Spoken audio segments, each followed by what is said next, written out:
বিশ্বকে পরিবর্তন করতে চাও, সবার আগে নিজেকে পরিবর্তন করো। কাকে পরিবর্তন করো? নিজেকে পরিবর্তন করো।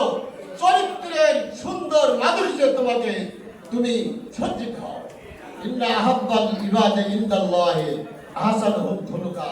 আল্লাহর কাছে সবচেয়ে প্রিয় বান্দা ওই ব্যক্তি যার চরিত্র ভালো। কি ভালো? চরিত্র ভালো।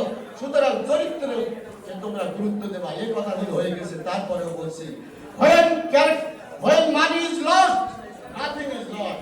যখন টাকার ক্ষতি হয়, সময় মতো হবে। যখন টাকার ক্ষতি হয় কোনো ক্ষতি না, যখন স্বাস্থ্যের ক্ষতি হয় সামথিং ইজ রং, তখন অল্প কিছু ক্ষতি হয়। when character is lost, then all thing is lost. যখন চরিত্র ধস নামে, চরিত্র নষ্ট হয়ে যায়, তখন সব তার নষ্ট হয়ে যায়। সুতরাং চরিত্রবান হতে হবে তোমাদেরকে।